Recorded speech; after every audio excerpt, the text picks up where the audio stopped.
Record. Brian, please introduce yourself. All right. So I started in real estate with Fortune Builders in 2012, something like that. We did everything wrong.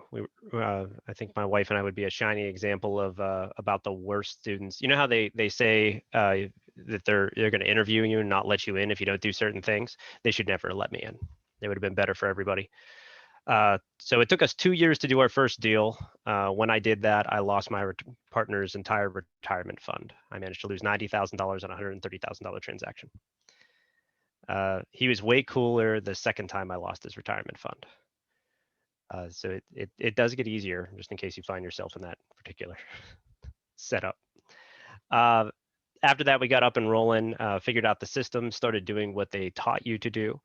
And we started doing quite a few rehabs and did that for several years, probably about 5 years, 6 years. I think in our biggest year was 2017, 2018. I can't remember right now, but we did about 36 retail renovations from beginning to end in 1 year. So that was a fairly large year for us. There's a lot of logistics to that. I do not recommend it. It does not scale like that. In 2018, yeah, it was 2017. I did the 36. 2018, we did 11, and I made more money because I didn't have to pay for all the additional overhead. I didn't have the additional staff. We weren't working 90 hours a week to not accomplish anything. So rehabs only scale so far. I started with the Fortune Builders team. It ended up that I had a pretty good strength for online marketing. So we were able to generate leads in very competitive markets across the country very quickly. So I was invited to be the curriculum developer for the Mind Protein online marketing stuff. I took that pretty far, and that's probably where most of you know me from, being on stage doing that. And then we began shifting away from retail renovations. Actually, you should probably know this story. I was doing 11 rehabs, and my wife got pregnant, and my business partner's spouse passed away, all pretty much at the same time. And we decided we're going to take a couple of months off. We had made a pretty good amount of money. I had lots of money in the bank. I didn't have to work. We're good. I mean, couldn't exactly retire, but I should have definitely been able to buy a real comfortable 12 months off where we could all get our lives together and figure things out. Now, we had 11 houses at the time, and we had them all with the same hard money lender, and that hard money lender had a deal. It was a 6-month note, but for 1 point, they would just give you another 6 months. We did our math on that and figured we had a solid 18 months of equity into each one of them, even with the point increase, and we'd have been just fine to finish those at our leisure. So we set all that up.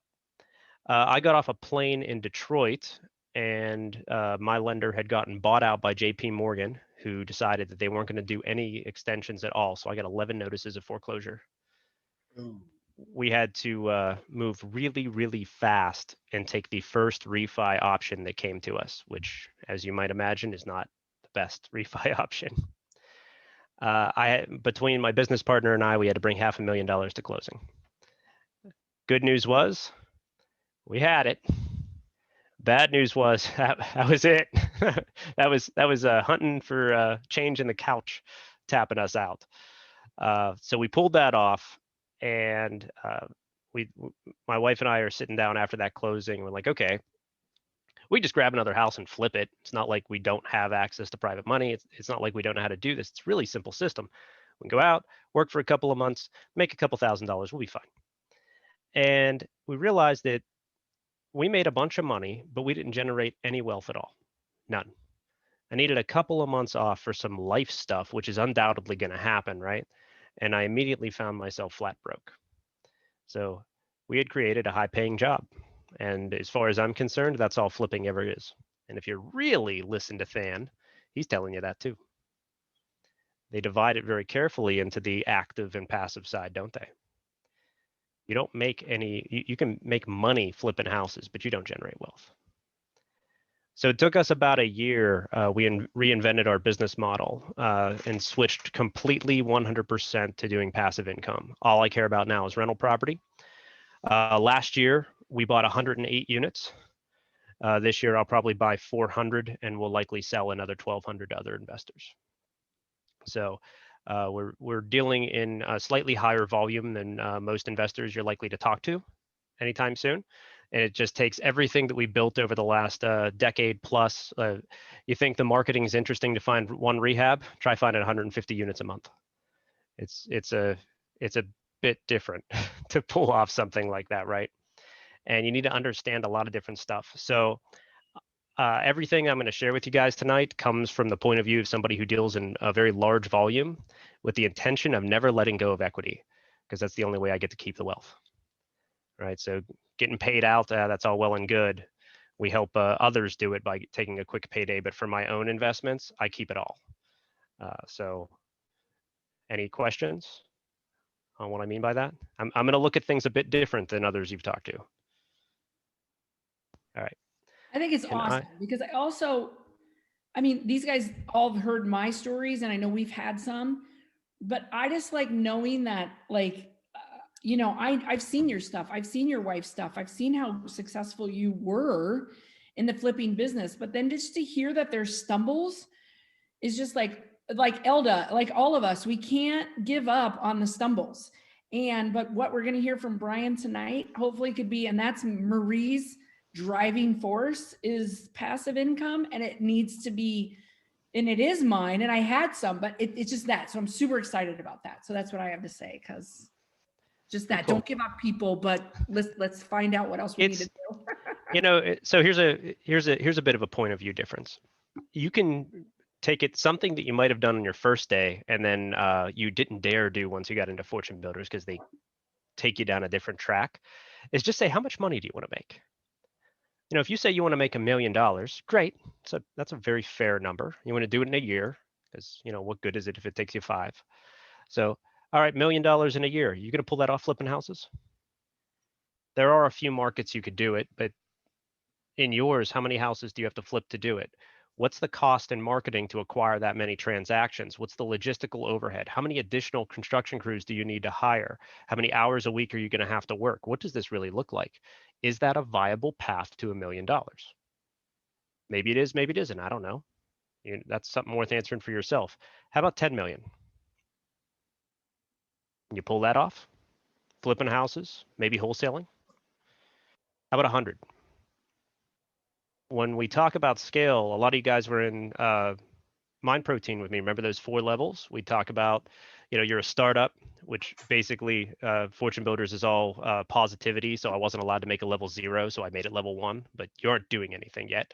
And then level 2 was you're making regular offers. So you're trying. We're inevitably going to make some money. Then we're doing deals. Okay, great. Now we should be generating capital. And then scaling. And I spent very little time in Fortune Builders on scaling because everybody coming in is new. But that's where my business is. That's all I do, is how can I viably make 10 million, 100 million? And if I can set a business model that realistically could get me to 100 million and only pull off half of it, am I going to be all right? It's a different way of looking at it, right? If you miss your goal for $1 million, you made a lot less than me missing my goal for 100 million. So, yeah. And Brian, I just want to comment. I love, and I don't know if this was your graphic or somebody else's graphic, but the caveman, you know, on like what level you are as an investor, like the wholesaler, the fix and flip, the rental, whatever. Here, give me the screen sharing. I made a PowerPoint for you, and I have that picture so you can see it. Yeah, I like that one. It's a great analogy of. It definitely illustrates it well, doesn't it? It does. It sticks with you. Okay, boom. You should be able to share. Okay. All right, can y'all see that? Yes. All right. So you guys, I didn't know what the audience looked like tonight. All of you are doing this business and are not completely new, so I don't think I need to sell you on the idea that real estate's a good idea, right? So correct. Let's skip that part. All right, don't worry about that. I already talked about me. Here's the image that Marie just referenced, right? So at the bottom of the food chain where you just get eaten, that's a motivated seller. Don't be that. Don't be a motivated seller. Avoid. Then we got wholesalers. Wholesaling is great. The cool thing about wholesaling, in my opinion, it is significantly better than rehabbing. Not only do we not need capital to do it, it scales much better. So if you really need to generate some fast cash, go do 10 wholesale deals in the time it takes you to flip one house. It's just a better play. You're better off making $3,000 a piece on 10 wholesale deals than you are doing one flip for 30K. It's just better logistically to get that done. Then there's being a rehabber. Everybody likes that until you don't anymore, and then you can't get out of it. And then we have being a landlord and being a lender. Only these last two get to be passive. Rehabber, you got to work. Wholesaler, you got to work. Motivated seller, I guess you don't have to work too hard. You just, lose.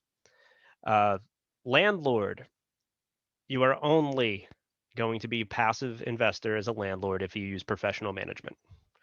So if you're going and fixing your own fence, sorry, that's not passive.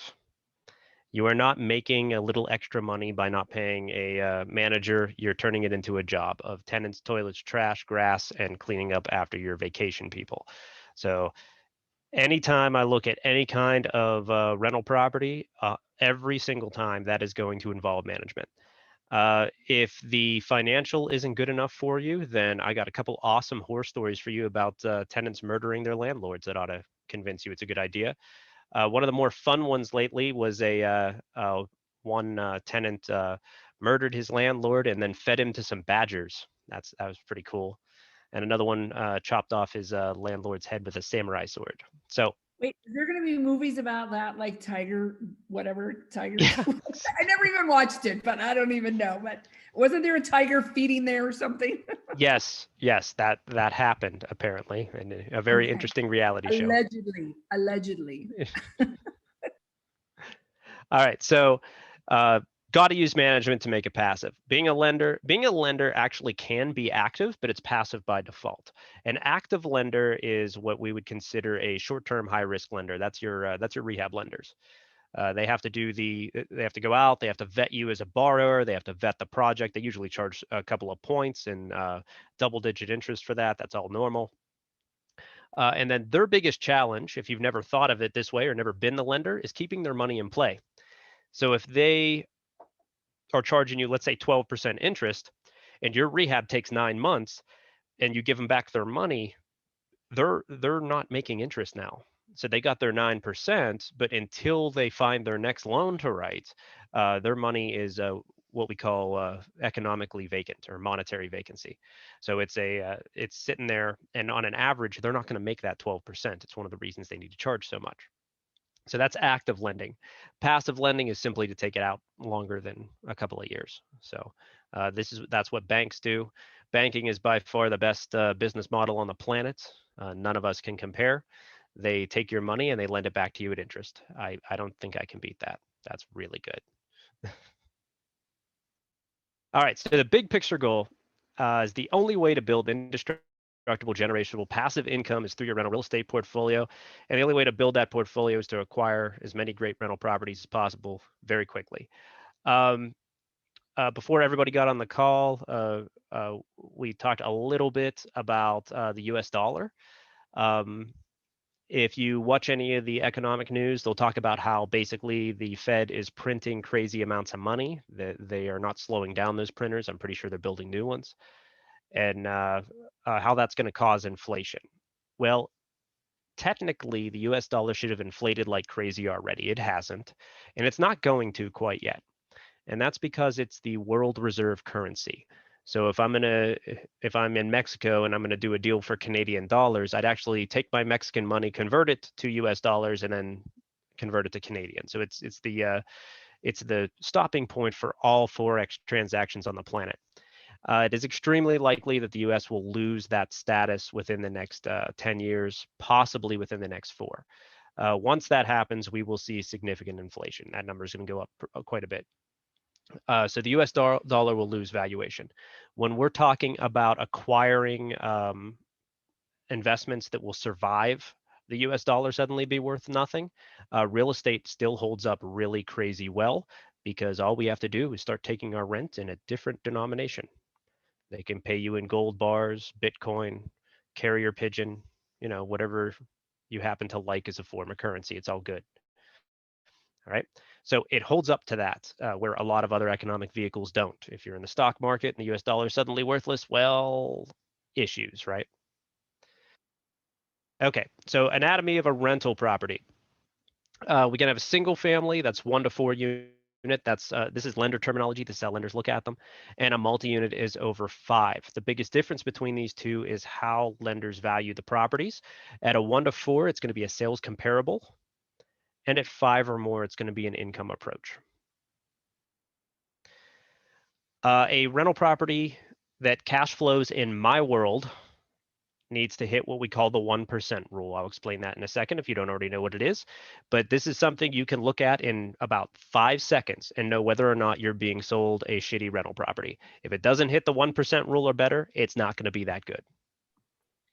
And You sorry, may Brian, be. I just want to make sure, does everybody understand the difference between the comparable versus the income approach?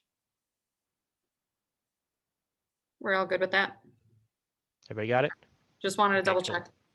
If we Thanks. had it our way, we would do everything income approach, but lenders won't. So we like the income approach. It makes us more money.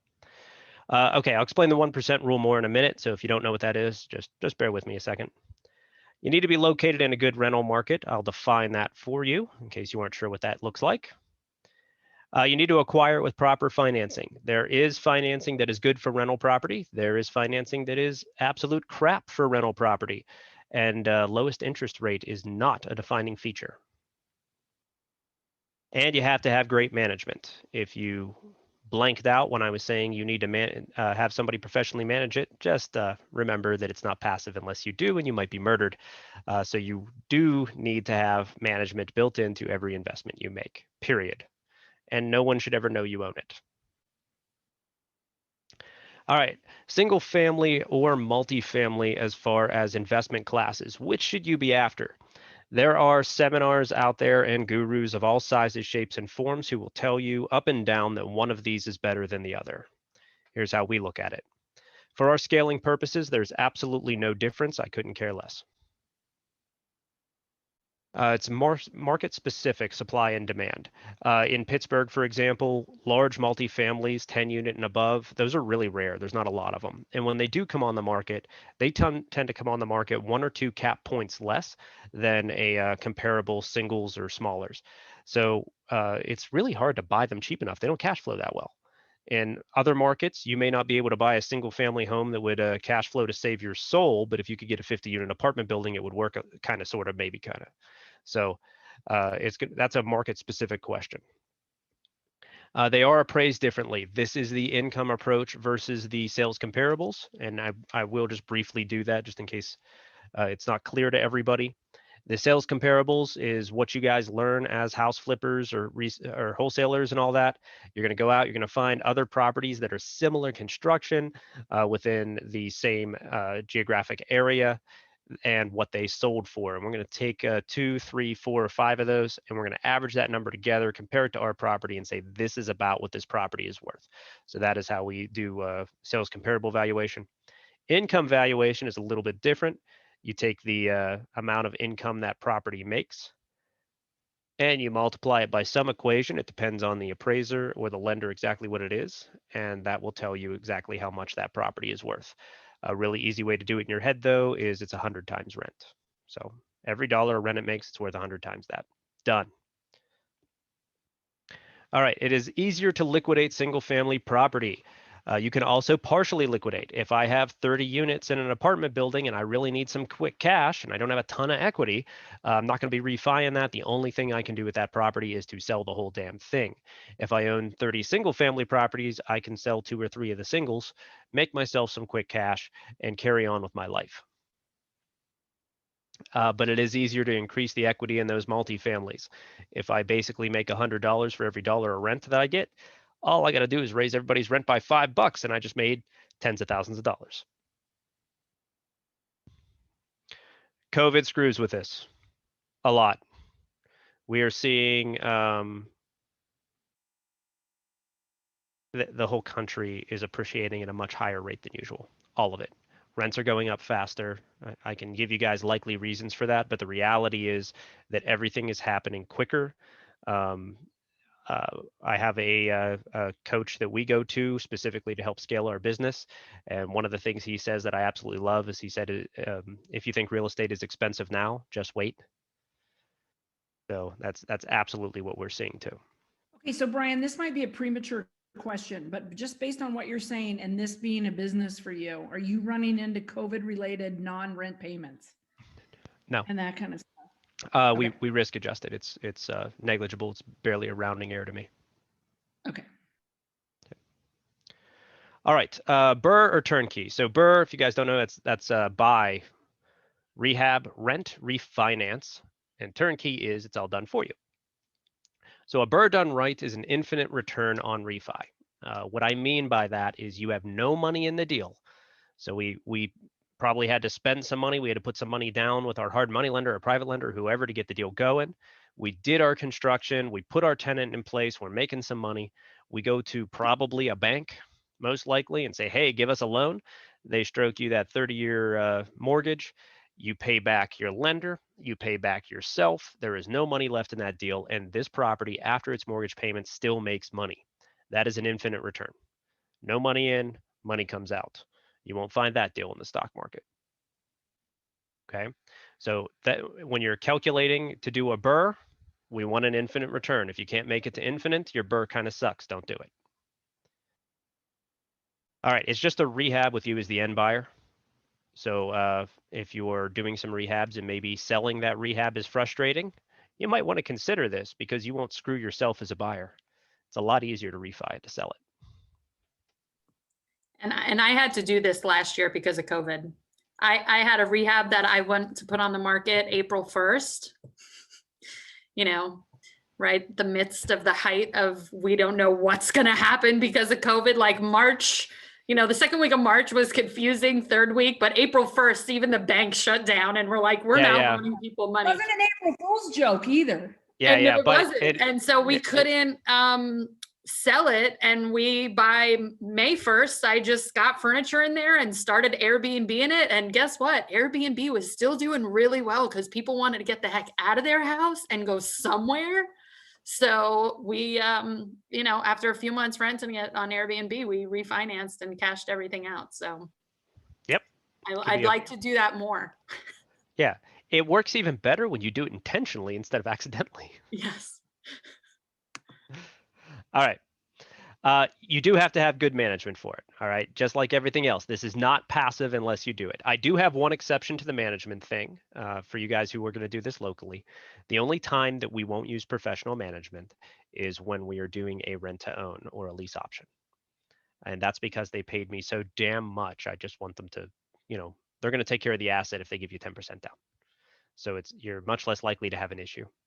And then you're really just trying to oversee it to get it to sell and close. So there is an exception to that, I suppose.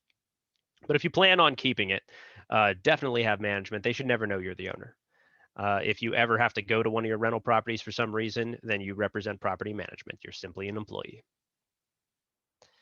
All right, these are hard to do. Brian, we have I don't know, do you know Michelle Wooker here in Phoenix? She does the rent to own. She's part of Fortune Builders, and she has a phenomenal model and all this. And she manages. You know, they are the property manager. Like they have this whole structure. Yep. And she adamantly says that every time. If she talks to them, she is just an employee of the management company, and they have no idea that she's an owner, that she's part of it, that she's anywhere associated with it. She's just the one leading the band at that point. Yep. If it's her at that point in time, but that's a huge point to make, that she absolutely, they never know she's any part of an owner in that. Yeah, and it's a really big deal. It's a safety thing for one, because there is a legitimate chance you're dealing with a crazy who might try to murder you. Right. The other things are, though, I mean, it's one of the first things you guys learned about negotiation. They have to negotiate with a decision maker. Don't ever let them know you're a decision maker. We don't want to negotiate with them. And just for you all to know, next week we have a property manager that is the speaker, and so he'll hit on that, what he can do. So anyway, that's a side. Cool. These are hard to do remotely. All right, it's because it's a rehab. You can't just pick any market in the country and decide you want to rehab in it. That's going to require some boots on the ground, probably a partnership, a lot of trust, and there's plenty that can go wrong. There's some risk in that kind of transaction. They are slow. They're limited to your logistic throughput. Like I said, at our very best, we did 36 properties a year. Refied to infinite return is not bad. That's a 5-year retirement plan. But that would be a very, very difficult way to go about it. And it's fairly competitive. How many people get outbid on your rehabs because this is still fundamentally a rehab? You need to buy significant enough below market that you are your purchase plus your rehab plus your holding costs plus your refi costs are all below about 75% of your appraised value. So you're probably going to need to pick up your bird around 60% ARV, 50 to 60%. That's a little bit rough in the conversion world. Everybody know what I mean by that? Or did I just speak another language? Good? Okay. All right, turnkey properties. What are these? These are either rented or rentable within 30 days. In my world, I haven't seen a vacant property in probably the last 200 doors we've dealt with. And it's been maybe 90 days since I saw a vacant property. Management is typically included. Most turnkey providers will do that as it's the biggest problem any investor has. Whether they do the management themselves or recommend a qualified third party that they stake their reputation on. You got to trust your lender's appraisal with these. This is better than any comp package you could ever do. Your lender is actually invested and they're writing a check. If they appraise the property at lower than you're buying it, well, then you're paying too damn much. We do not pay over appraisal. Stop the deal. Okay, that is why you have things like mortgage contingencies. We will not pay more than we are going to get an appraisal for. The right provider can get you where you need to be really, really fast. So if you're an incredibly good rehabber, you might be able to get 20 to 40 units a year doing BRRRRs. A half decent turnkey provider or somebody like me can give you 100 in the next 60 days. All right, so what's the 1% rule? Very simply, it says that rent should be 1% of the purchase price of a property. So if it rents for $1,000 a month, it's worth $100K. This is a extremely ugly rule. It lets you know immediately whether or not you're dealing with something that can be a viable rental. It does not mean that you should be closing based on this. This doesn't take into account taxes, doesn't take into account reserves, it doesn't take into account financing, none of that's there. But as a really basic rule, if rents are not better than 1%, then you can have an issue, right? So if I turn around, if a property rents for $1,000 a month and I can buy it for $50,000, that's probably a really good rental property. If that exact same rental property rents for $1,000 a month and they want $200,000 for it, that's a much, much harder ROI to achieve. That doesn't mean it can't cash flow. There's some stuff that can make it happen, but it just real quick off the top of your head, if you can't hit the 1% rule, you're probably not looking at great cash flow from that unit. If everything in your market doesn't do that, then you're not in a great cash flow market. I'll use San Diego as an example since I know it off the top of my head. The median rent in San Diego is $2,500 a month. And the median home price is $650,000. See a problem? We're way, way off from 1%. We aren't even in the ballpark. We're going to be somewhere around 30 years to get our money to break even, not to make anything. And that's a little rough from a cash flow investment standpoint, unless you happen to be, buying it for your child or something. Brian, is there any difference on the single family rentals versus a multifamily on that? Or is that 1% rule that you think the same across the board? This is just a way that I use right up front. When somebody says, I got a rental property, I'm like, okay, cool. What's it rent for? And how much do you want for it? I'll ask these two questions and all I'm looking for is the 1%. Okay. If that's it. And I immediately, if they're asking for double, 200 times what rent is or something, I know it's not going to work for me. There's no way that math's going to play out. And I can save myself all the trouble of asking them for the other stuff they should have gave me the first time. Okay. All right, so picking the right market. What does a market look like that actually cash flows? So if we're using independent management, it actually doesn't matter where the properties are located. So we might as well pick someplace that'd be good, right? What does the non-payment eviction process look like? Thanks to COVID world, we're not going to be evicting for a while. Technically, the way the federal moratorium goes right now, it expires in March. If any of you think it will actually be over in March, I have some oceanfront property for you. Great rates, just pay cash. They're talking about extending it to September. That would be nice. I'm thinking probably more like November-ish. When they're done with it, we're going to have a 7.4 million eviction backlog in our judicial system. So it's going to take them a little while to clear that. And then that same backlog will pass on to all your local sheriff's office to take possession. We are optimistically thinking that we could do an involuntary eviction again in the United States somewhere around April next year. Now, that aside, some states have their own rules that go past that. We want to make sure that once the Fed decides to quit screwing with our private contracts, that we can get back to business as usual. So you want to pick a state that is okay with that. And there's also individual cities, right? There's some places that are very obviously not business friendly. New York City comes to mind as one of the worst in the country. Cook County, Illinois. Let's see, San Francisco, Portland, Oregon, and Seattle are probably going to be about your list of the worst. New Jersey's pretty bad too. It's any place they can choose not to pay you and continue to live in your property with government backing. Okay. So JJ, those you are got a all things that. question? You can unmute. Yeah. Yeah, the non-eviction process, but what if their lease expires? Say they're on a lease and they're not paying their rent. They understand you can't expire, you can't evict. Yep. But what if So their that, lease expires? yeah, so that's called a holdover. So the vast majority of turnover in rental property is not created by eviction. It is simply created by not renewing leases. So if they choose to stay anyway, that's a holdover. In normal non-COVID times, that's a lot easier for us because literally after the lease is expired and everything's done, you can simply call the cops directly, report them for trespassing, and have them removed. That is not the case currently. The way it works now is they would force you to go through a standard eviction for a holdover, which means you're subject to the same moratorium. If your tenants choose to stay, you're screwed. That's the way they did it now. They really don't want any of us managing to run our business. Okay. Thank you. All right. Diversified economy. You do not want a one factory town. Stay away from those. There's the best example I can think of is there's several places that are like entire towns that have grown up around army bases or military installations.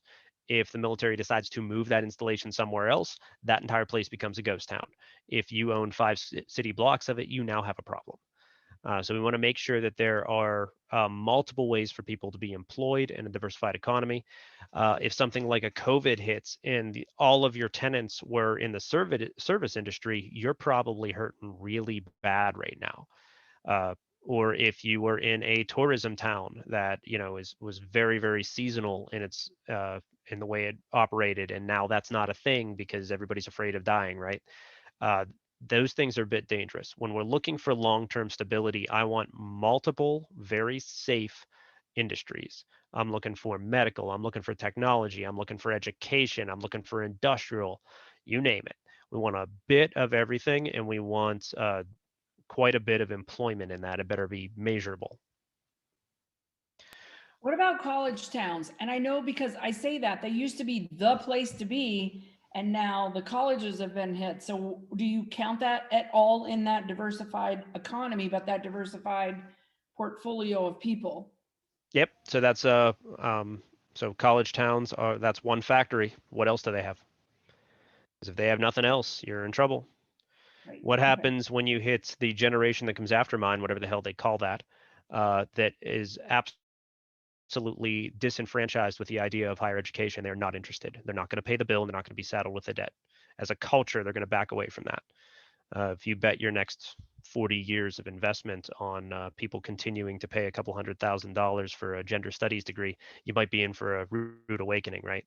So it's have multiple ways that people can make money and reasons for them to be there beyond one building or one organization. Okay, so not a small college town, but maybe a town that's again, that's still another economic benefit there. Yeah, if I use Pittsburgh as an example, we got like, I don't know, a dozen colleges, all fairly big name ones, but that is absolutely not the only thing we have going on. There's a lot more there, right? So it would just count as one industry. I want to see 5 or 6 more that are pretty viable, right? So I just want to say, so Susan, that's an interesting thing because Tucson has stuff, but U of A is such a draw down there, but what else is drawing it now without, not with, with the school being in and out, but that's something to look at, Right. like what else is happening there? Because then that tourism, some of that stuff, like with Old Town, some of that stuff has gone away. So I don't know what else is down there. And I know Tucson isn't going anywhere, but Right. like where would you? So here, There is a military Let me- base here, and there's also I think Caterpillar and a couple other industries. So if you want to take the really, really long look, answer this question. What does nearly every city on the planet have in common? What geographical feature causes a city to be located in that place as opposed to another place? An airport? Well, It's not there. most cities came around before we had flight. Water. Water. You got it. And there's only one exception to that, and it's Vegas. It was specifically built as an act of Yes. hubris. Every Bugsy place, Malone, just don't call him that. yeah, every place else on the planet has a larger water source. So that tells you if you want to take a 100-year view instead, that no matter what happens to economically, that there will still likely be a value to that real estate. That will still be a location that people prefer, because water is still extremely necessary for all kinds of things, not just keeping us alive. And that shit's heavy and hard to move. Okay, so just another one to throw out there. Have you ever been out here, Brian? Have you ever been to Phoenix? Yes. Well, you have because of the stuff, but our city is full of canals, and it was all the canals, the SRP canals and everything else was based on the Indians coming out and how they transported the water. And then when Phoenix, this is just a side note for everybody, when Phoenix, things you don't need to know, but as Phoenix built up, they realized the viability of those water ducts and the canals. And that's how we get our water and our energy and stuff. So we don't have water here, but we have canals. That's cool. Very cool. So, but that's like super big picture stuff, right? You get into water, that's a question of like in 100 years from now, is there still going to be a city here, no matter what happens? But yeah, diversified economy, be able to check more than one box answering the how do people make money question. All right, you need a population that rents. This is part of the census, so it's a real easy one to look up. Percentage homeowners, percentage rent. You'll get various gurus arguing this one way or the other. I like it somewhere between 30 and 60%. You get much over 60 and you probably went real low end, and then I got some questions. So that one will be all over the place, but definitely if you were sub 30%, if you're under 20%, then it's going to be a little hard for you to locate a viable tenant population. You want a flat-ish market. I'll show you what I mean by that in a minute. And you need a market rent versus purchase price that can actually cash flow. Basically, you got to hit something approaching that 1% rule. If you just go on realtor.com, pick any 3 houses you want, pretend you bought them for their asking price, head over to rentometer.com, pop in that zip code, take the median rent for like a 3-bedroom, 4-bedroom, whatever, average the whole thing out and see if it hits that 1% rule or is even in the ballpark. Because if I'm able to rent it for $1,000 a month and these houses are $500,000, I am probably not buying a rental property that it's going to work. It's just not going to play out, right? And population density. Here's a really fun one. You want one of the most viable theories on political activity for the entire country. Population density has it beat. That population density is measured in humans per square mile. That's again part of the census. At anything below 600 people per square mile, that's overwhelmingly red team, Republican stuff. It turns purple at over 6, and anything over 1,000 is almost definitely blue. When you get to 3,000 or 4,000, it usually turns progressive, deep blue. Okay. When we look at population density, when you get to deep blue, then we tend to see politics that get decidedly tenant friendly. So that's something that as investors, we don't necessarily love. You might love living there, that's great, but you probably don't want to put your money there. So if you are in a place where, let's say the population density is 1,000 people a square mile, that's fine. You can totally invest there. If it's growing at 10% a year, then you only have 5 to 10 years before it turns deep blue. And the policies will likely follow that within another decade. If you tend to hold property there for the next 30 years, if it's not tenant friendly now, it will become tenant friendly before you are halfway through your investment. So it's just something fun to look at. If you guys want more info on that, I can show you some fun data some other time about it. But that's pretty much the breakdown. If your population density is too high, you are very likely looking at a tenant-friendly area. So it's another way to look at number one. But it allows you to take into account the population growth as well. We don't want population density dropping. That's a bad thing. It suggests we have some other sort of economic problem. All right. I said we didn't have to sell you guys stock or real estate, but check this out anyway, because it's still really interesting. Here's 20 years of the Dow in a price index, and a very similar chart of, I even gave you more, since 1990, 30 years of the Pittsburgh Housing Index. Which of those lines looks a little more appealing to you from an investment standpoint? They at least both go up, but there's some dangerous areas in there. Yeah. There's Very certainly some dangerous. volatility. How much time you have and how much investment you have. The gray lines are recessions. So behavior during a recession is what I meant by a flattish market. So if I pulled up the, this is Fred. You guys should all become familiar with Fred. Fred's awesome. He should be your new buddy. I think it means Federal Real Estate Database. It's from FHFA.gov. And you can look this up for every county, metro area, whatever in the entire country. You can pull your own version of this chart. Enjoy.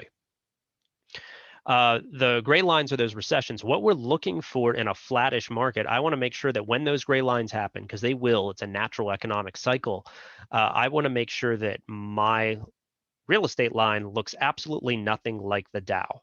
I do not want a big downward spike. That's when we get into trouble. All right. So if I pulled up like San Francisco, for example, then you're going to see those housing prices really drop. That suggests that it exists in a bubble. And even if we could cash flow that, that gets a bit scary for us, especially when we look at the possibility of things like hyperinflation in a long-term investment. All right, so here's a closer look at that, so you guys can see the breakdown. You can see that during these recessions, Pittsburgh doesn't lose value. We just make money. I think in the 2008 one was our worst. By 2009, we had lost 6% and rents went up about 10. And then by mid 2009, we were up like 14 points or something. It went way over what it used to be. Do you know what that I've seen this, what it looks like in Phoenix, and because our Azria guy that runs it, and that thing in 2008 goes way down and then goes, it's a jagged, almost looking like the Dow. Yep. He always circles it and says, pay no attention to these few years. Let's look here and then let's look beyond. Yep. It's just something to keep in mind. Why did that happen? And with this continued depreciation, are you existing in a bubble? Meaning will be sustainable, especially during inflation. And this is only if you guys are taking a 30-year plus look at things. If you're looking at it in like 5-year, 10-year, 15-year, honestly, who cares? Just you'll be fine. It's too short of a time frame for it to matter. All right. Rentals pay you 5 different ways, and most people only give a shit about one of them. That is real dumb. The other 4 are worth more. First one is cash flow. So we get our rent, we subtract off all the expenses we have to pay. There better be money left over, and that is the money we get to take home. Cash flow, yay. Also a game by Robert Kiyosaki. it's fun, but cash flow is not our primary metric. We need to look at the rest of these things. They can be worth a lot more to us. You don't want to be cash flow neutral. You certainly don't want to be cash flow negative, but you don't necessarily need crazy high cash flow to make a really good rental property. The debt pay down.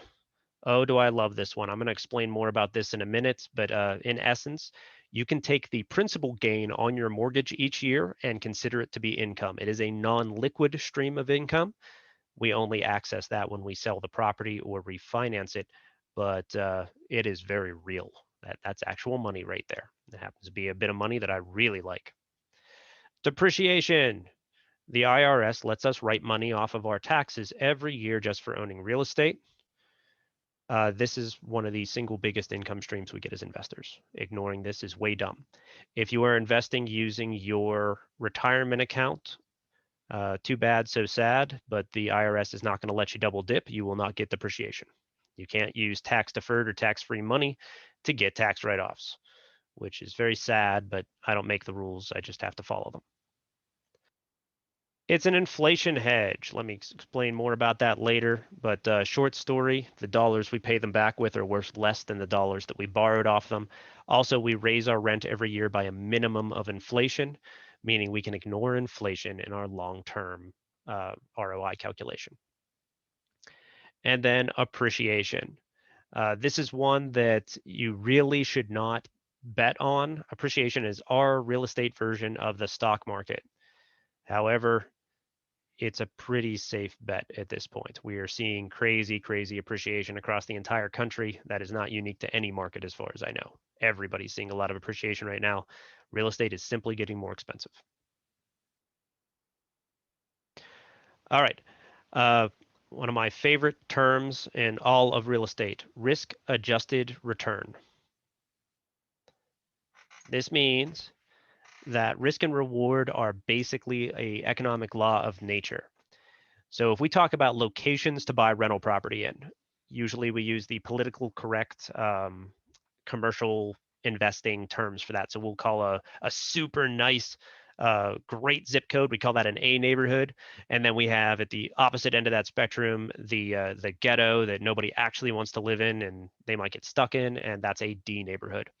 In between that, we have the C neighborhood, which would be your working class, and your B neighborhood, which is your upper middle class.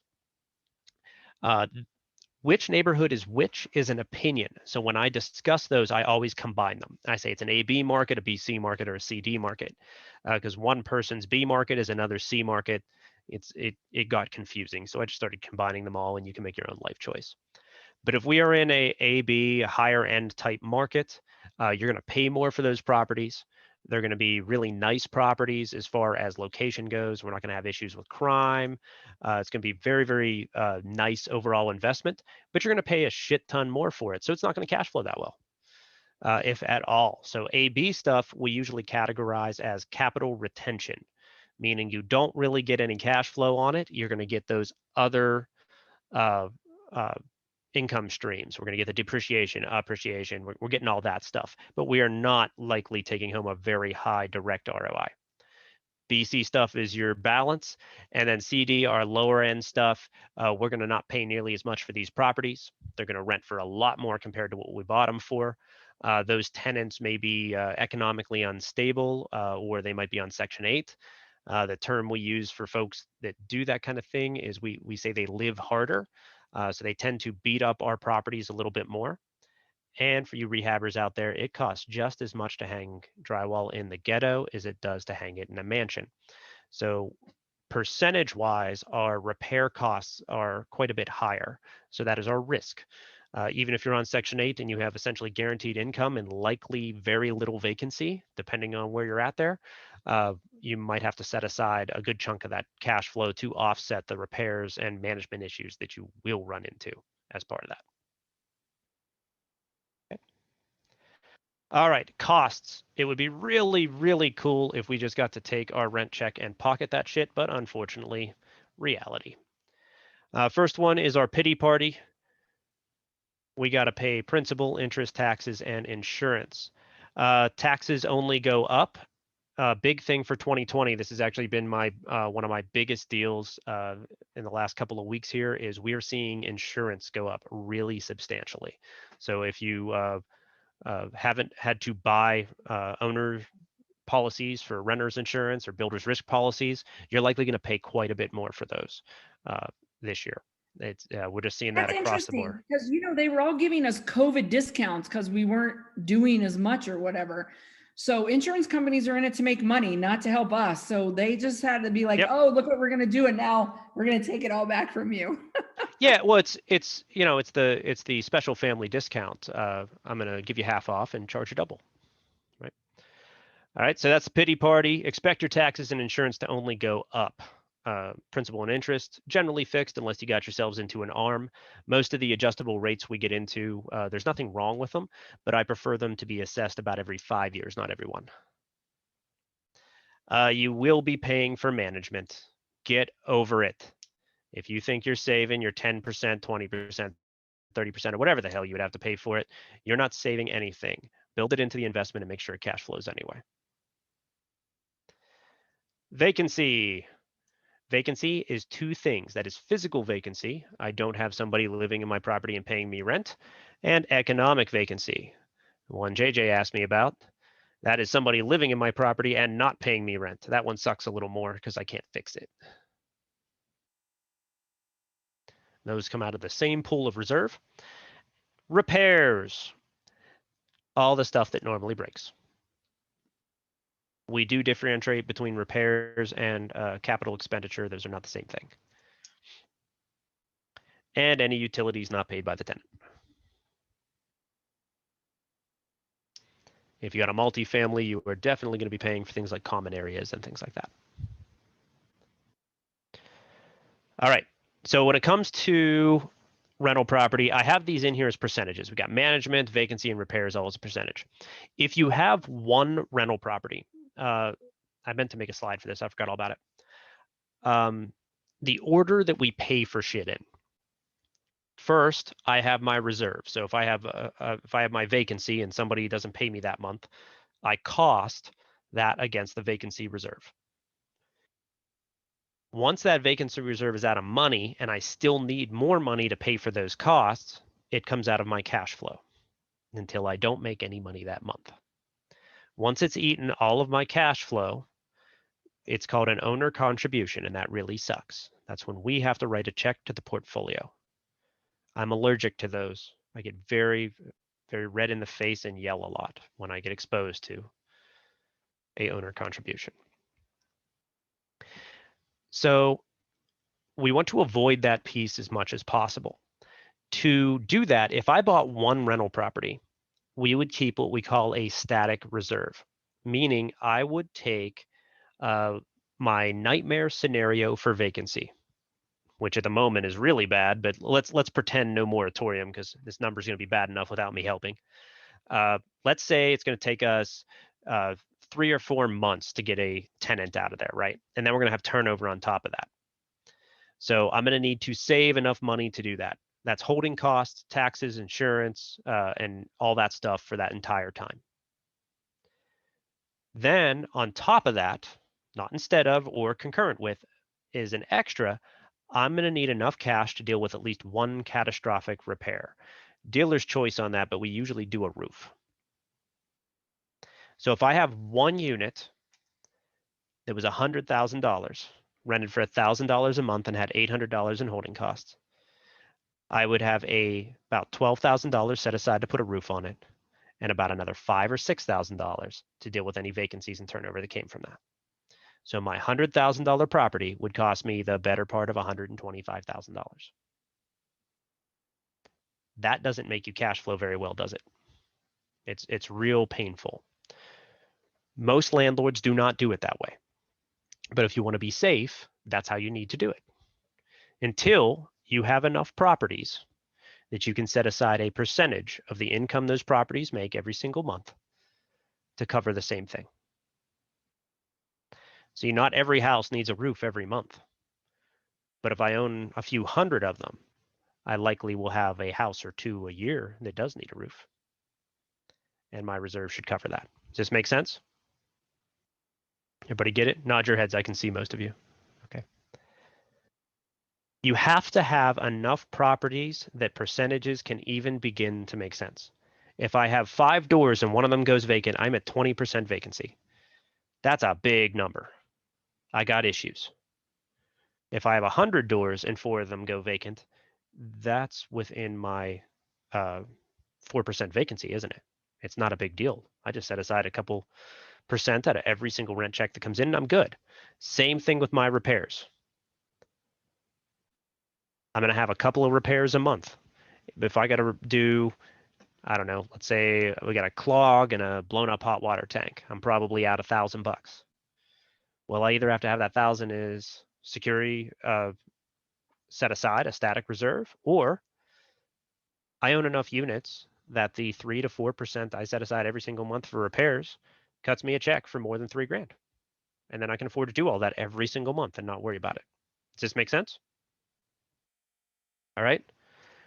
You guys can, I don't know how you are to math. You can go play with those numbers all you want for yourselves and take a look at it. But your conclusion will inevitably be that more of them is always better. Right? You are much better off having 100 properties that you mortgaged every single one of them to the hilt to be able to afford them than 10 of them free and clear. And you can do all the risk math you ever feel like doing, and that's how it's going to work out every time. All right. Let's talk about your money and how you can't afford it. So on the left here, I grabbed our payroll system, and I pretended I just cut a check to a W-2 employee for $1 million. This is what their pay stub would look like. Try not to cry. This doesn't count your state or local withholdings. So your $1 million, 667,000. That hurts, right? Pretend for a minute that was a loan. You wanted to borrow $667,437 off of me. I'm going to be your lender. And your principal on the day of closing is going to be $1 million. That is a 49.8% or 49.8 point origination fee. Seriously, do the math. Go ahead, check me. I know it's right. It's insane. And yes, you get your write-offs and shit. Whoop-de-doo. So wait, what? You get it up to 7.25? Really? That makes it better? The amount of points that we pay, the amount of cost that you already paid for the money you have in your bank accounts, the capital that you have to invest is insane. You should put that shit on credit cards. It's cheaper. At a 24% credit card, it would take me the better part of 3 years to get up this kind of a balance on it. You just can't compare. Oh, and you do have an interest rate too. It's inflation. Inflation works against us. If you leave your money in the bank, you're losing value. Okay. That 2.3% is what they assigned 2020. 2021 is set to be about the same. And if the US dollar loses reserve currency status, it's probably gonna be closer to 10. Right? So anybody have any questions about why I consider your money way too expensive to use? Does this make sense? Right? If you borrow $1 million, how much money do you get?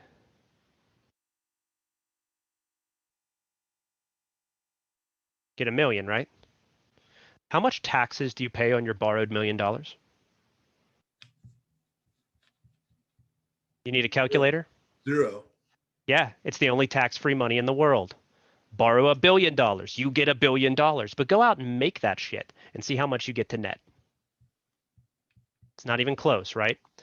We do not use our own money. And now we're going to be forced to, because that whole skin in the game thing, but we use as little of it as possible. We do everything we can not to. And then we want our money out of these deals as fast as we can pull that off. That makes sense to everybody? I am allergic to using my own cash, and the more of it I have, the less I want to use it. I do not run out of other people's money nearly as easy as I run out of my own. All right? So we do not buy rental property in cash. Don't do that. Hey, Sammy. We're going to use a first position financing. So this is typically going to be this comes in a bunch of different forms here. I figured I'd throw this in just in case you guys don't already know it.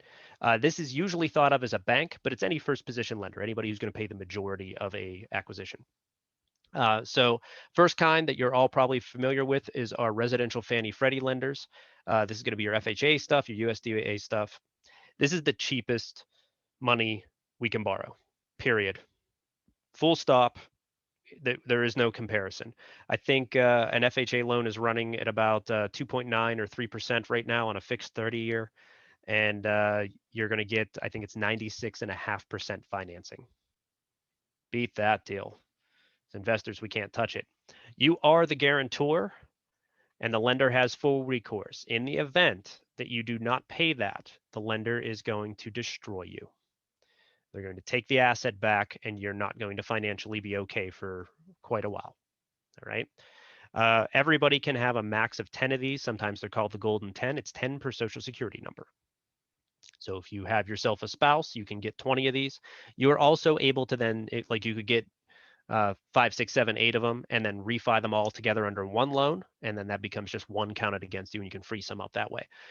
There are people out there who use this exclusively as a acquisition strategy. We don't, and if you're buying with us, you're not able to use these lenders. It won't work. Okay. These are the hardest underwriting. This is the toughest stuff to get over the finish line. If we are selling a rehab, you need to expect that your buyer is using this kind of financing and basically anticipate that this is the underwriting you need your product to solve.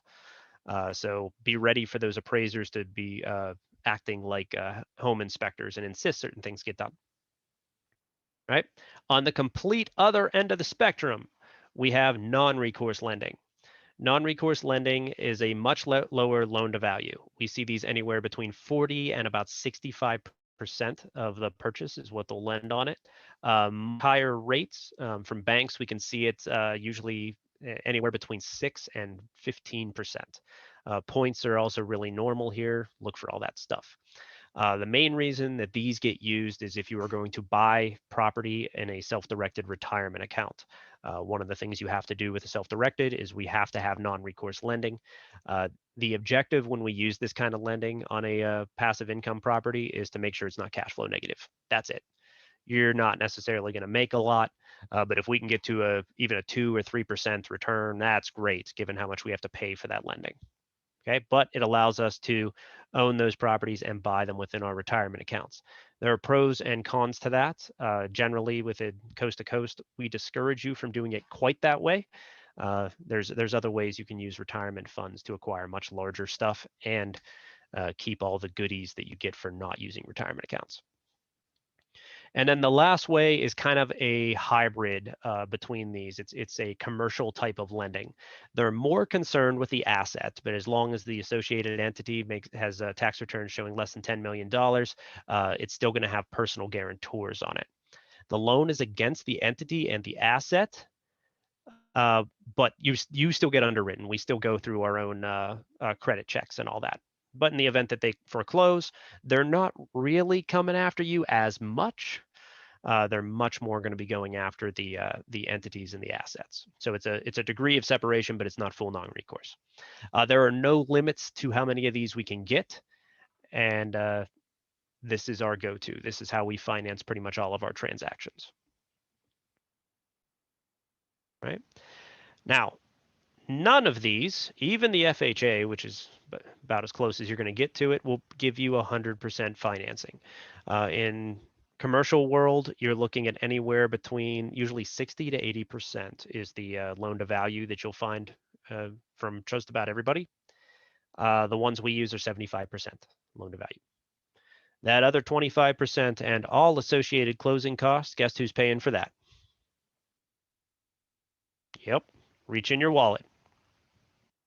Okay, here's a very, very incomplete list of places we can find that money. First is in your bank account. We've already discussed how much that cost you. It's a choice, maybe not our first choice. You can refi or use a HELOC. Generally, for long-term buy and holds, refis are a better life choice. HELOCs, you got to really watch the terms. There are some HELOC products out there that are phenomenal for buy and hold, but a lot of them have some issues, like they have to be paid back 100% every 24 months or something. That's real rough when you stuck it in something that you got a 30-year mortgage on. So watch out for that. Terms are a thing. Also, make sure that the amortization schedule they have you paying back on is long enough that those monthly payments allow you to be cash flow positive. So it's all well and good if you got yourself a 4% HELOC, that's great. But if the repay terms on that are a 10-year and you're going to borrow $30,000 against it for your $100,000 purchase, you're probably going cash flow negative on your monthly paybacks. So just watch the terms. Refis are easy because it's just a nice fixed thing. So generally, we're going to go refi rate. HELOCs are better if you're going to play that game. That's more for rehabbers. We're going to use that money short term and that kind of thing. We can liquidate existing investments. This is something that is very common with a lot of our investors. They'll move money out of the stock market, crypto, Forex, whatever, sell some stuff, and they will use that money to buy real estate. So always good choice. Self-directed retirement account. A couple of different ways you can use it. You can use it to buy directly. There's some downsides to that. The one being that you need to use the non-recourse lending, which really makes cash flow difficult. All the capital that is generated by that investment needs to go back into the retirement account.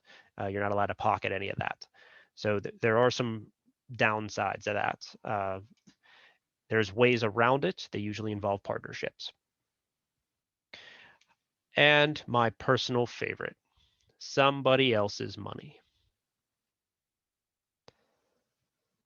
Go find somebody who has a bank account big enough to do this, partner with them, and split the equity.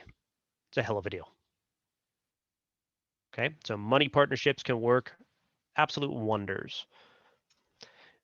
All you're really agreeing on is, are we going to be selling these assets? Is there a short-term exit strategy, or are we in for the long haul? If you can come to that agreement, there's not really many choices to be made here.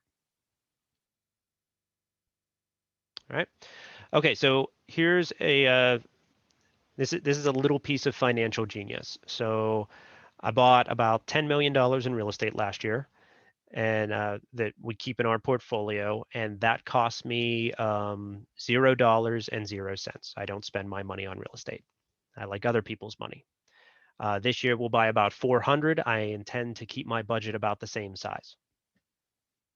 Here's how that works. All right, let's pretend I have a magical 100K property. I'm going to take you through all the different ways we can buy this thing. Way number one, this one's real straightforward. You write a check for $100,000 and you buy the damn thing. It's easy. No underwriting, no whining, no talking to other people, whatever. I am ignoring closing costs. You'll have to pay that on all of these. Way number two, we're going to get that first position lender to come in, and they're going to give us $75,000 of their money instead, maybe 80 if you got an 80% lender or whatever, and I'm going to pay the remaining balance. So now my money goes 4 times further. Yay, that money was expensive. We can find ourselves a private lender to stroke us a check for 100 grand, and that is one of the handful of ways that we can actually get 100% financing. It works. There's nothing wrong with it at all. But that private money tends to be a pretty finite resource, doesn't it?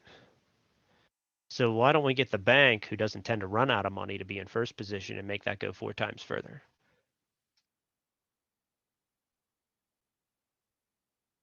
And the last way is the way we do it. I get the bank to put down their $75,000. I reach into my pocket, as painful as it is, and I put down the 25 myself. After I bought the asset, stabilized it, and can show my lender that it's cash flowing and they're completely safe, I put them in second position, cashing my 25 grand out, and then I do it again. Multiply that by a few hundred units, and you have exactly how I build my portfolio.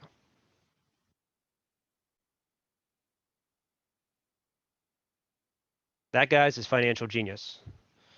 All 108 properties I have are at infinite return. It's a pretty good ROI, right? I don't even have a number to show it. just a symbol.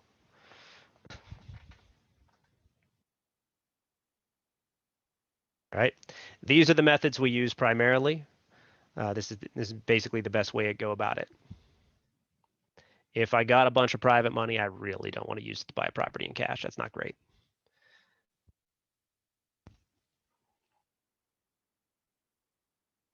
All right, so what does a good rental property look like? This is subjective to the market, so I'm going to give you this with regards to Pittsburgh, which I do consider a very good cash flow market. You may or may not be able to get anything like this in yours. You might be able to do better, you might do worse. I have no idea. First, we're going to look at a cash on, oops, I apparently screwed up my numbers. There we go. Want no major repairs for the first 5 years.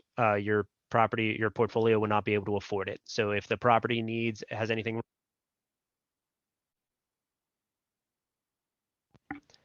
if the property has anything wrong with the mechanicals, we're going to need to account for that in the acquisition. Either the seller is going to fix that shit for us, or they are going to give us the equivalent cash credit so we can fix it ourselves.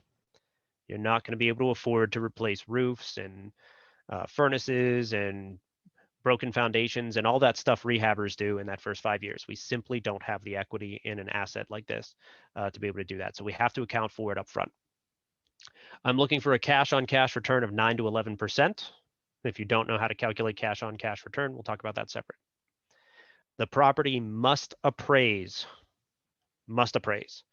Fun part about being a passive income investor, if you hate doing comps, this is the part of real estate you really want to do.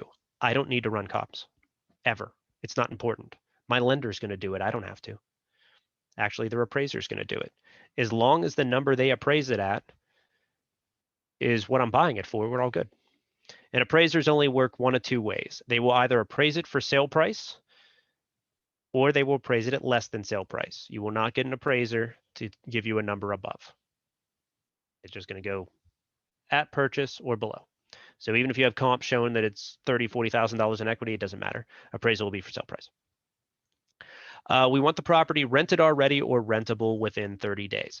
The more rehabbing type stuff you have to do, the slower this process is going to be, and the entire purpose is to be able to buy a lot of properties quickly. So I don't want to be caught up on one measly little 5-unit building for the next 6 months trying to make it work. That's self-defeating.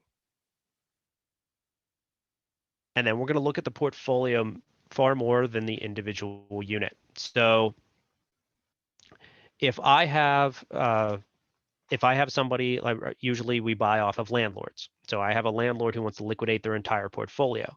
Let's say that they have 10 units in that portfolio. They want to sell them all at once. We're going to give them a blanket offer for the whole thing. If 9 of those units cash flow great and 1 cash flows like shit, but the average across the entire portfolio is a great ROI, think I'm going to refuse to buy it because I don't want the 10th one? I'm going to buy it with a big smile on my face and not care. So if you get too caught up on an individual unit, you're not going to be able to scale like this. It won't work. Just balance it against everything else. It's okay. Make sense? All right. So that's what I wrote up for you guys tonight. Questions, comments, criticisms? Could you repeat the whole thing, please? I was just gonna say that's a lot of stuff for this time of night.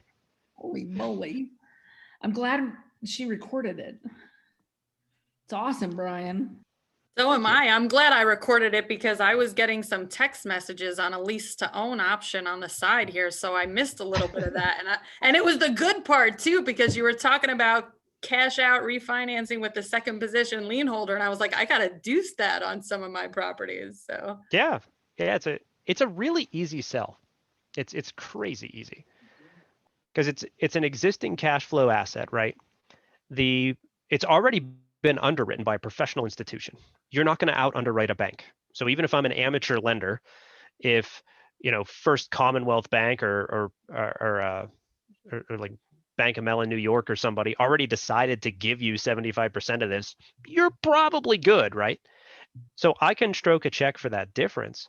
It's still cash flow positive. And then the way this works out, for every, if we use a 75% loan as an example, so a $100,000 house, about 5% closing costs. So your $100,000 house will cost you about 105 grand. Your second position is $30,000. So you match first position. That means you're going to pay on a 8% on about a 25 years, around $240 a month. Are you really going to let somebody foreclose on your damn house for 240 bucks? Like, is there any universe in which you're not going to figure out how to make this payment even if the place has gone vacant or something? It's just a really small loan. Doesn't matter if we do 50 of them, they're just not that big. So risk profile wise, even though it's a second position lien, it is not dangerous. That's pretty safe lending. So it's a very easy thing to sell somebody. Percentage that you're lending 8% for those? So we do a balloon, because the whole thing with me is I never want to lose the principal pay down because it's tax free.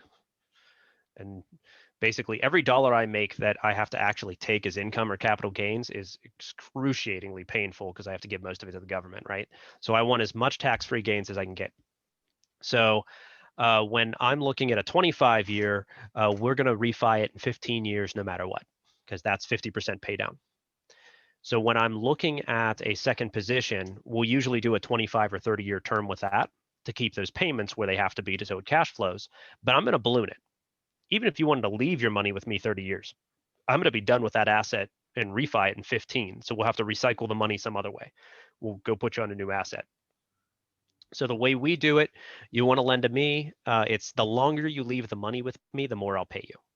So if you want to balloon out in 5 years, I'll pay you 6%, 10 years is 7, and 15 or more is 8. Because at 5 years, well, I mean, with this appreciation, it probably doesn't matter, but if there's zero appreciation, you might inconvenience me by making me bring money to closing. So, but at 10 or 15, I'm good. I got enough. I'm fine. I don't like, we've been offered this before. It's not something I love, but it may make sense for you guys depending on your markets. I don't like interest only payments. I'm not a huge fan. I want a principal pay down, even if it's a wee little one. Let me pay down that principal. I do not want to cut you a check for the same amount that you lent me. And that's the inflation hedge. The dollars that I'm paying you back are actually worth less than the dollars you lent me. I want to take advantage of that. When we're talking about one property and really just one little one, even if it's $1 million, it's not a big deal. But take it across 100, 200, 500, 1,000 units, and those couple of percent start making astronomical differences in your net wealth. So I start caring about stuff that might not matter to you.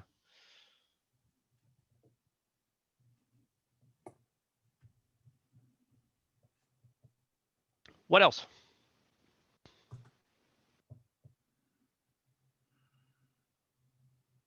This was so good, but I feel like the last part of it, I kind of like, I don't know, went too fast for me. So I need to like listen to it again. I followed all the way through, but like at the end, I don't know. Yeah, it's just the financing part. I need to go through it again. The financing part? This? Yeah. Okay. I think when you had talked about at the very end, when you said, so you're putting in your own money and then you take it out and have the private lender do that. I don't know. Yep. After that, I kind of got lost. So I'm tired. I haven't had dinner, blah, blah, blah. Yeah. So let's go through it. You're going to buy a $100,000 house off me. Right. And also my twin here is going to be your private lender. Okay. So you're going to go set up and you're going to see the bank. They're going to do their whole underwriting crap on you, give them your tax returns and all that. They say, okay, cool, we'll do it. And you're going to need to bring $30,000 to closing. Reach into your pocket, find me 30 grand, show up to closing, stroke your check. Congratulations, you're the proud new owner of a home. Okay. The day after, week after, month after, whenever the hell you feel like it, actually, call my twin. Say, hey, I got a second position for you. I say, okay, cool. This sounds like the best deal ever. I wire you $30,000. We sign some documents, and I now have a lien on your property. You owe me a payment every month, and you got $30K in cash. What are you going to do with it? Reinvest it over and over. You're going to go buy another one. Yeah. because it doesn't make sense to take the money back if you're not. Right? That's what we do. I do that over and over and over again. Again, this is ideally at scale. Most of the objections that I hear about this are, well, what happens if one of these properties goes vacant or needs a big repair or something? Well, we have reserves built in. That's all there. But this is designed for you to do it a lot, not do it a little bit. Right. If you're going to try to acquire 10 properties this way, you're I don't know how bad you're gambling, but it is a little bit. You're going to use it to acquire 100, you'll be fine. Statistically, it's just going to work out. House always wins on this one. Okay, so it's a strategy for building a massive rental portfolio, not building a tiny one and owning it free and clear. Brian, do you use a particular calculator or spreadsheet or something to? Yep.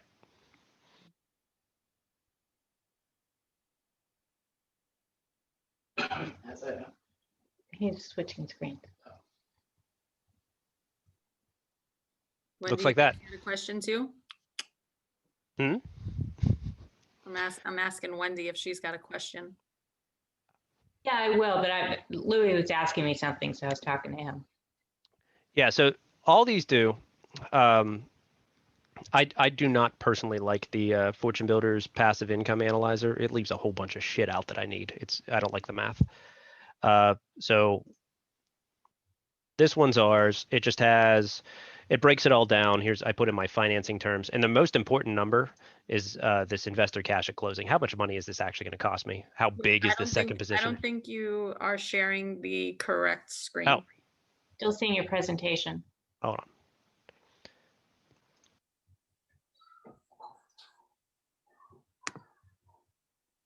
There you go. Yeah, there we go. See that? Okay. So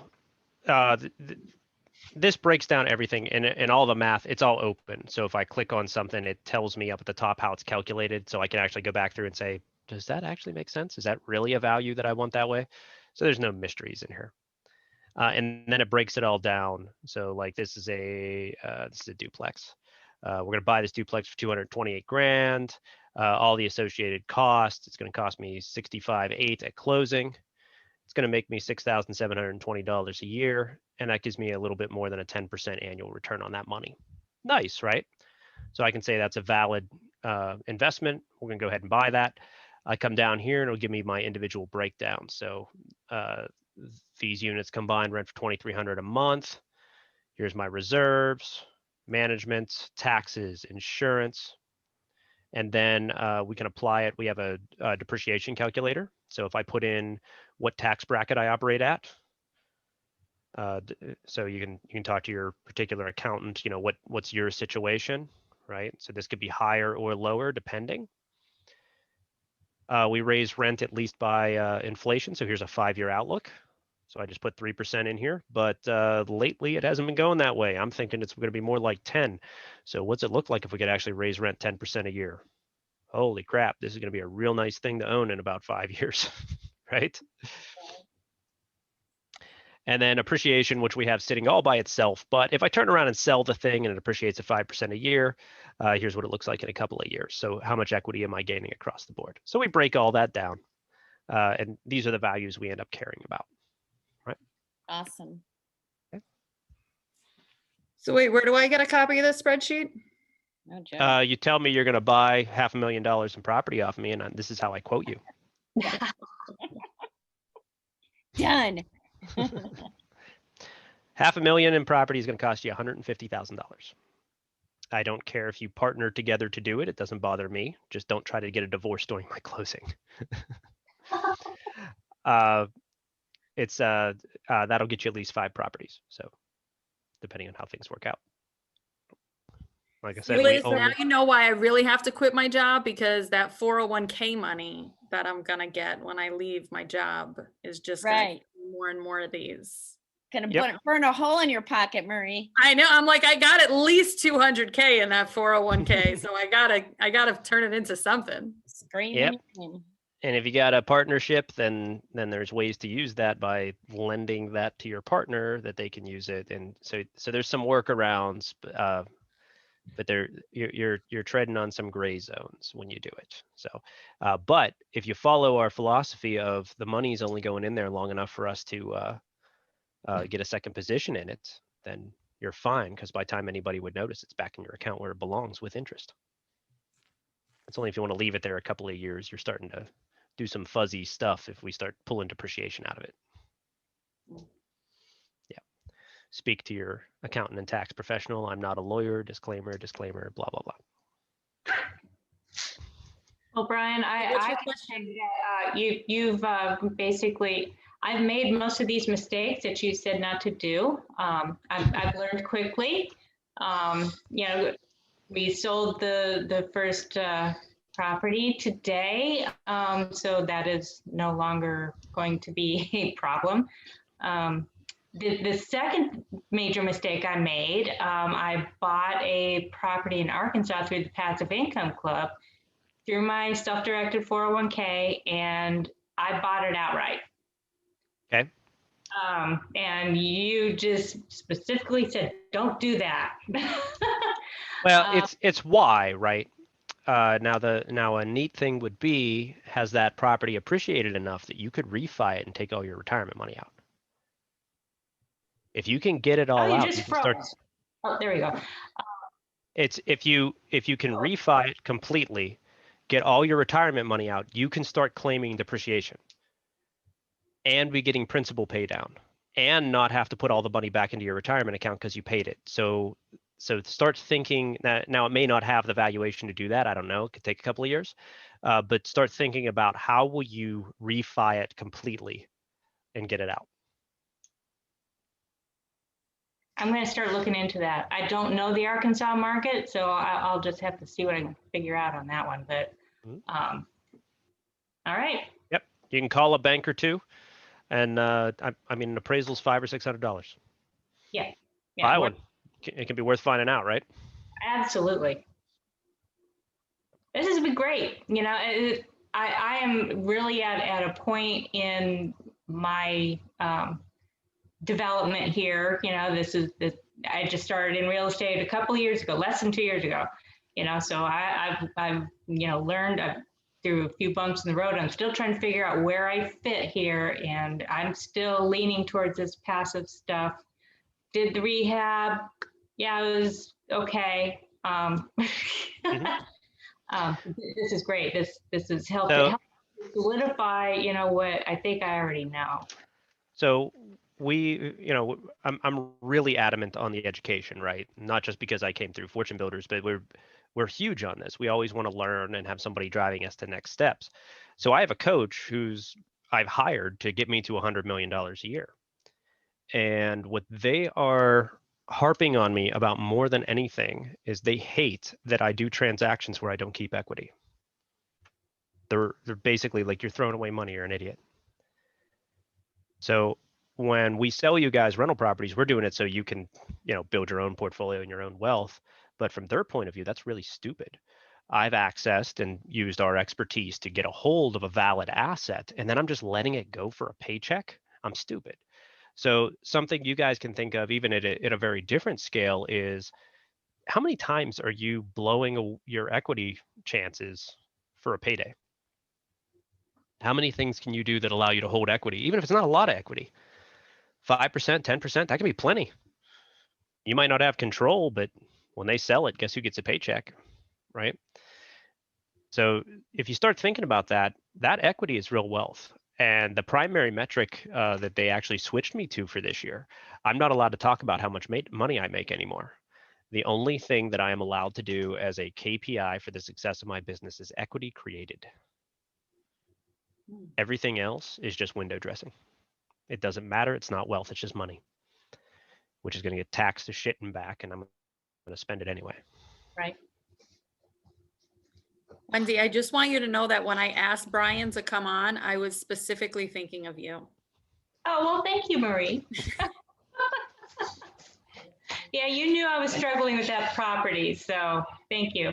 And I know where your head's at and where you want to be, and I know that this is the area that you really want to go to.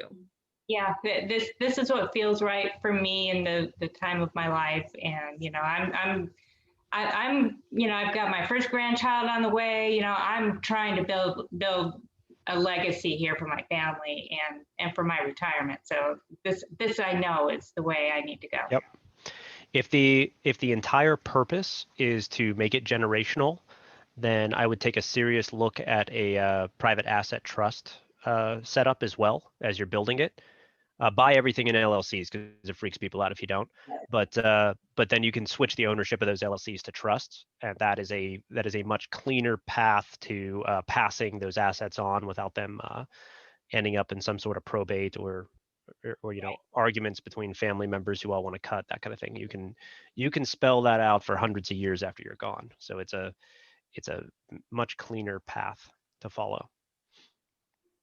Yeah, and just going off that, you know, we had EJ on here Yep. a while back for trusts, but if you missed that, JJ's having EJ on, I think this upcoming Saturday, right? JJ, jump in if you're still on. And he does all the trust setups, so definitely. Yeah, EJ's who we hired. They do quite well. Yeah. So you might want to jump on that call on Saturday, Wendy. Yep. Okay. In our case, the only thing about it, and this might work totally different in your state, around here in Pittsburgh, it would freak people out if I was just buying everything in a trust directly. But there's no reason I can't buy it in an LLC and have the trust own it. Nobody gives a shit. So we can still totally do it. We're just going to add an extra layer and pay the extra $50 a year in an accountant. Agent. Who's an agent, JJ? Agent. Oh, he's trying to speak. Agent. He's Oh on yeah, something. yeah, I'm he's gonna on mute hold. JJ. Sorry, JJ. Agent. Been there. Agent zero. No, but the only thing with the trusts in Arizona that I know about is that the beneficiary can't be private. So EJ said that when you first set up the trust, you make it, you know, some kind of nonprofit organization as your beneficiary, and then you can later change the beneficiary, but the initial beneficiary has to be made public.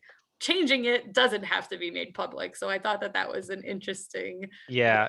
He's real good at the anonymity side. So if you never want anybody to know who you are, that's kind of his thing. He's even more paranoid than I am. It's great. Yeah. I'll have to make it a point to join JJ's session on Saturday. Yeah, if you can't find the link, I think I might have shared it in our group, but I'll definitely share it after this meeting. Anybody else? Elda, Mia, you guys have any questions? And while they're going to say something, just to be abundantly clear, do not buy shit in your own name. Just don't do it. And use a registered agent on the entity, because if tenants are not really stupid, especially the ones who would steal off of you, they're going to look up that registered agent. They're going to contact you or track you down that way. So make sure that registered agent is an attorney, a PO box, or whatever. But that should not be you. Don't have that going on in your life. Listen, I literally had a tenant in New York that my husband went to the house and he watched the guy take a saw and like cut his hand so that he could show up in court and say, I'm injured, I can't work, and get like another 6 months free rent, because New York is a tenant-friendly state. It's really fighting hard to be the most tenant-friendly state. You know who surprisingly isn't? You would think a state that would be surprisingly tenant-friendly, but really isn't, is California. You would think you couldn't do it, but their rent control law only screws tenants. It has like a built-in 8% annual rent increase that you have to use or lose. Like, well, hey, sorry, it's how they wrote the law. It's not my fault. Wow. I'm like, okay, fine. If you could just buy cash flow there, it'd be wonderful. Right. This has been hugely valuable. Thank you so much for your time. Wow. You're welcome. Yeah, thank you so much. I mean, we really started rehabbing and we're thinking about doing rentals in the, you know, and our long-term goals, but you make it look so simple. So hopefully it's something in our near future. Yeah, you can do both in that there's no reason you can't rehab to sell to landlords. Yeah. And landlords are a lot easier to sell to than a retail buyer. Like you mentioned, your condo, you're having some difficulties because what, the building doesn't look phenomenal. There's not much you can do about that. Yeah, the building is really outdated. Think the landlord gives a shit. Yeah, but you have to live in it before you can rent it out. Yeah, okay. Yeah. But if you bought it specifically to sell to landlords, you'd have made sure all that up front, right? And the landlord is not going to care about that kind of thing. They're only going to care about the ROI. So it becomes really easy. You can do this kind of analysis and say, okay, well, what do people want to buy? You know, what's a fair cash flow for this area? Are they going to buy at 10%? Do I have to get it to 12? Can I get away with 8? You know, what do I know? And whatever they'll buy at, well, congratulations, that's your new ARV. Think tenants care as much about the finishing on your rehab as a retail buyer does? It's not their forever home. Yeah, use some nice generic stuff. Black, white, and gray is pretty much how we do everything. It's very boring.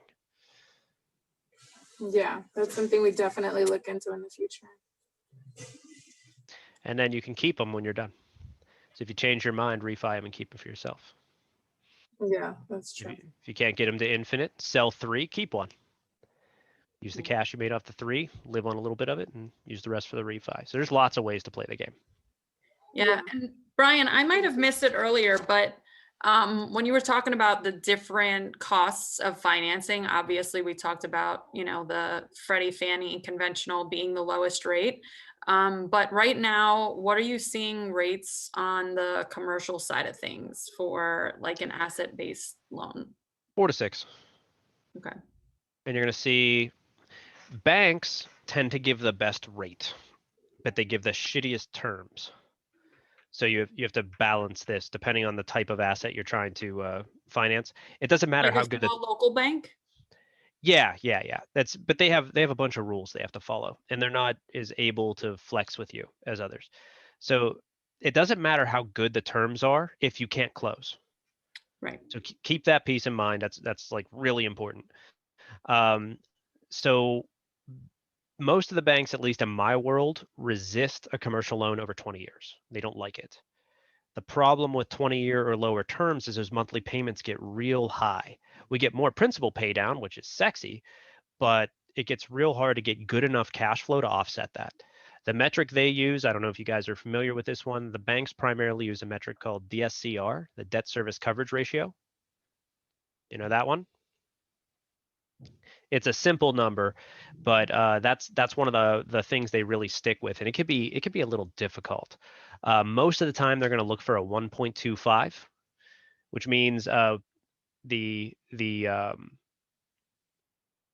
of the if the property brought in exactly as much rent as the expenses, so your mortgage payments, your taxes, insurance, all your reserves, everything else, if equal to that number, that would be a 1.0 debt coverage ratio. What they're going to look for is a 1.25. So they want you to make 25% more than that property costs, which sounds great, right? It's awesome. Your market may not support that.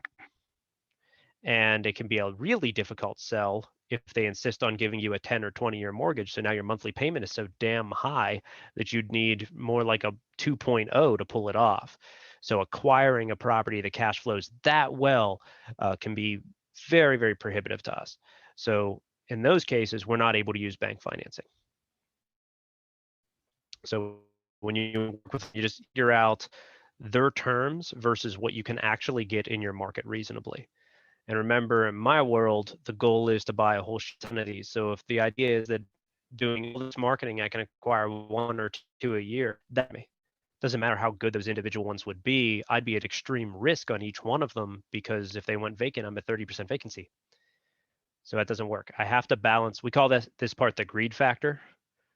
At my greed factor too high, I got to have this property that cash flows $1,000 a month. If I got to have that no matter what, it's going to be a complete pain in the ass to buy that property. Everybody wants that property. I need to turn it down to the point that the market can provide it and I can reasonably get it, finance it, and get it done. So banks can be a little challenging on that side. The lenders we use are credit unions,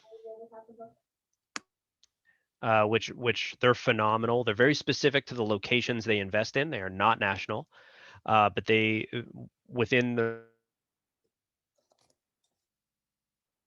assets very well. If you can learn to work with them, they can be phenomenal partners for you. They are cheaper than hard money, which is your next chance. Hard money hold products work. It's not like hard money for a rehab, right, where you're just trying to get out of the thing as fast as you can. There are hard money 30-year fixed loans. They work great. There's nothing wrong with them.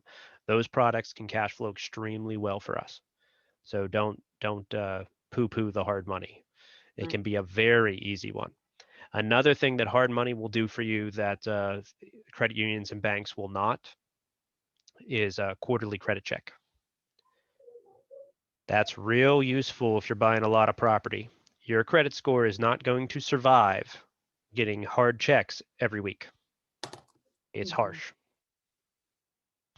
Oh, my team, all of us, every partner, we are in constant 100% 12-month a year credit repair at all times. Oh, wow. Because we get so many hard checks that our credit scores get annihilated. We take turns in the hot seat too.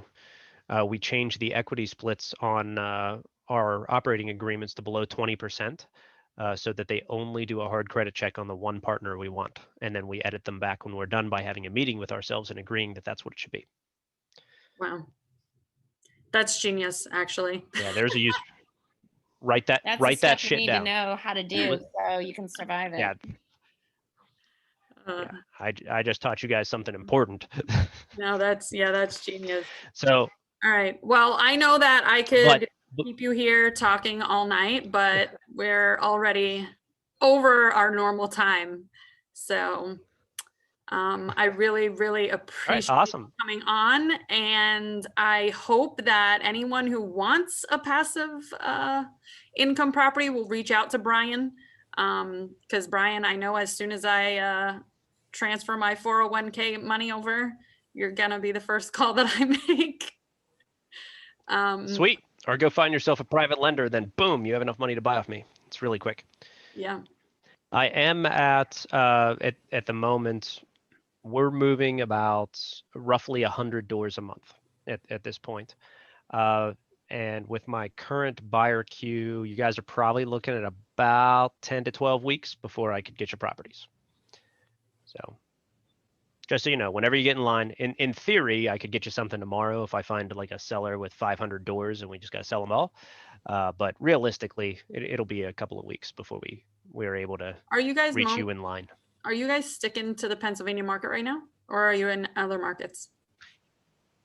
We are. So we're branching out to other markets, but I am absolutely adamant that we will only put our money where our mouth is. So what you're supposed to say that. So I'm not going to sell you properties in another market until I own a shit ton of property there, have already confirmed the management works, and I'm willing to bet my reputation that that's a safe investment for you. Otherwise, I'm not taking your money for anything. You can go spend it yourself. But when you spend it with me, you're trusting me to treat it right, and we're not going to abuse that. So I can't just instantly sell you properties otherwhere. It's gonna take me a little while to make sure the infrastructure is in place. But we're probably going to go to 1 or 2 more cities this year. And then by mid next year, we should be satisfied that a decent 50 to 100 unit portfolio is stabilized in those areas. Then we would begin offering property there, assuming we're pleased enough with the infrastructure to do it. Nice. Awesome. All right. Well, but in the meantime, Pittsburgh's awesome. So it works. Yeah. No, that's great. Again, thank you a million, Brian. There were some people that joined in later, so hopefully you guys can watch the replay for what you missed in the beginning. Yeah, it was really eye-opening. I think this is going to benefit a lot of people in our group, and hopefully you'll have some more people reaching out to you. All right. Awesome. Thanks, Keep praying. guys. So much. Have a good night. Yep. Say hi to Laura so for me. much. Will do. Have a wonderful night, everyone. You too. Bye-bye. Bye.